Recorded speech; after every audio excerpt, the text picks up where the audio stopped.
great night's sleep. Oh, isn't it good, the sleep you have after you've been on an international flight? Man, that bed's comfortable. We're about to have some breakfast, then we're going to check out a bakery around the corner, which apparently has good coffee and baked goods, which, as you know, is a very important part of my day. And then we're going to go check out Manila.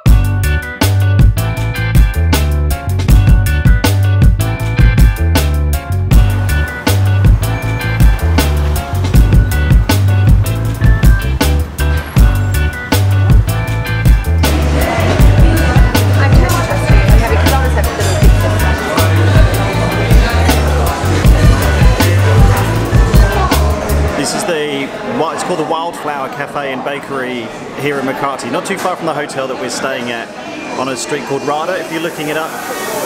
Apparently they've got good coffee if you're hanging for an espresso coffee here in Manila, and lots of baked goods as well. And they do this thing, you can get a pastry board where you can select 4 pastries.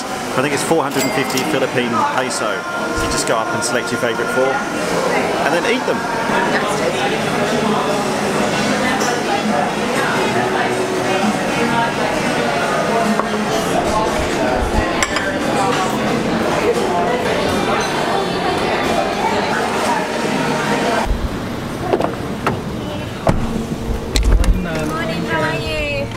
Hello.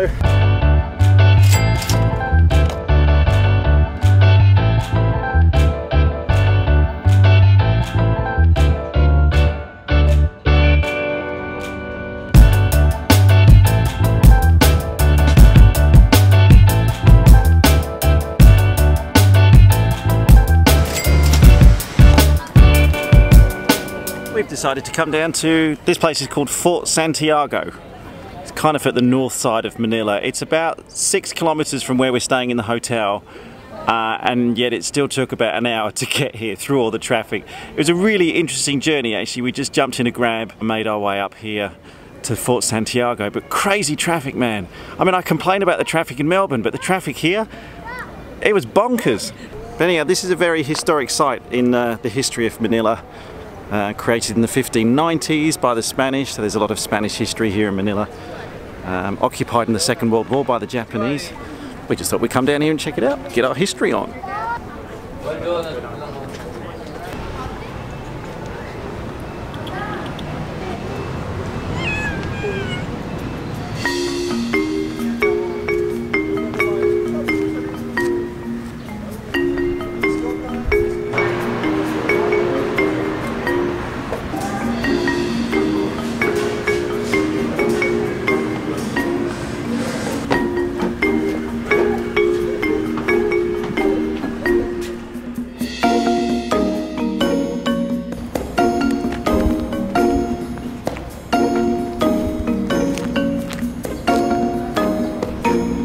There's a load of these footprints down here in the pavement which they've laid down, which actually represents one of the last walks of someone called Jose Rizal. So his statue's over there as well. He was imprisoned here when the Spanish basically had this area colonized, and he was a philosopher and he did a lot of writing on how the Filipinos should have their independence from the people who'd colonized these areas, and he was kind of raised as quite a hero out here, and he's very important to the local people.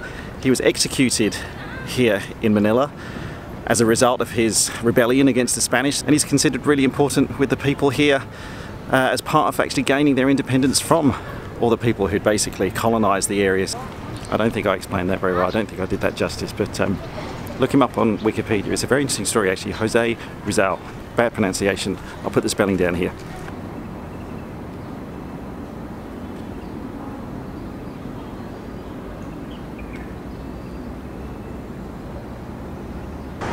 So the other good thing about then coming to Fort Santiago is once you get to the end of it, if you walk all the way to the end, you can actually get quite a good view over the river here and over to the other side. This is the Pasig or Pasig. I'm bad with pronouncing stuff at the best of times, but it's the Pasig or Passage River here that flows through Manila out to the coast that way. Very much like the Yarra. Similar colour, lots of things floating in both as well. Start to get a real idea as well. For Manila, it's the most densely populated city in the world. There are so many people in this city. It's incredible how many people are living in the same small footprint of land right here.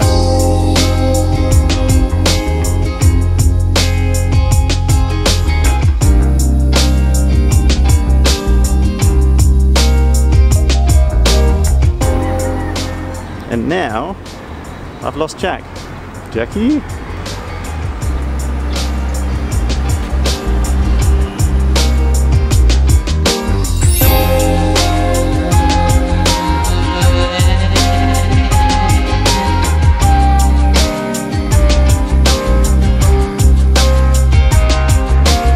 One final traveller's tip: if you're coming to Fort Santiago, come in the morning, don't come in the middle of the day. Oh, second traveller's tip: don't wear black as well. That's a pretty stupid amateur mistake to make. Bearing in mind as well, this is actually winter. We're in the northern hemisphere now, so this is the middle of winter. 30 degrees and humid.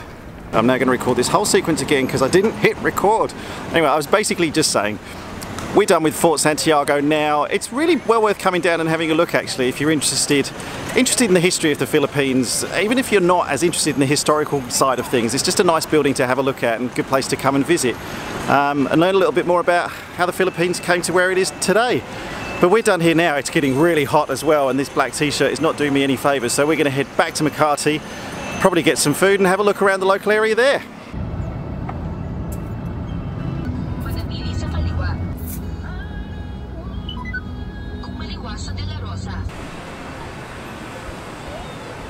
Yeah, so it's closed year end till the 12th of January. So this building behind me, this is the Ayala Museum. Ayala is kind of part of the area down here in Makati. This is the museum. Part of the museum is the library, the Filipinas Heritage Library. And I wanted to come down and see it. It's actually shut today, but that actually used to be the original terminal building for the airport when it was called Nielsen Field, when the airport was actually based right here in the middle of Manila. It's now moved to the airport we were at yesterday. You saw it in the last vlog if you haven't seen it, linking and all that stuff. But yeah, the airport terminal used to be right here in the city until, I was reading, until 1948. Just after the Second World War, when it suffered some pretty heavy bombing from the Japanese during the Second World War. And then it no longer was an airfield, and they moved the airfield out to where it was, like I said. Now, interestingly as well, if you look at this street behind me, this is one of the main roads going through Makati now, and this was actually one of the original runways. So the control tower looked over this runway.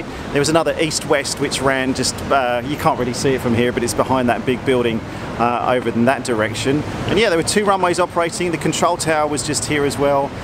The terminal building. I wanted to show it to you because I thought I'd put some aviation in this vlog, but it's shut.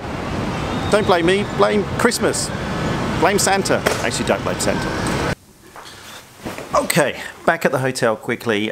Just wanted to sum up my thoughts on Manila. If you're thinking of coming to the Philippines, you're probably going to come through Manila at some point. Should you spend some time here? Well, I think yes. I mean, it's an interesting city. It's kind of like, to me, what I saw just in one day, but there's two real cities in one. You've got that typical Asian, very modern, you know, good wealthy areas with lots of skyscrapers, lots of businesses, shopping malls. And then you've got the polar opposite, which is, you know, quite poor areas and heavily densely populated areas. And the boundaries between the two are like one street. Now, I definitely say have a bit of a plan in mind of what you want to do when you're down here. It's not really, from what we found, it's not really a kind of walking city. Some areas are, but some areas not so much. So I'd probably plan the places you want to go to.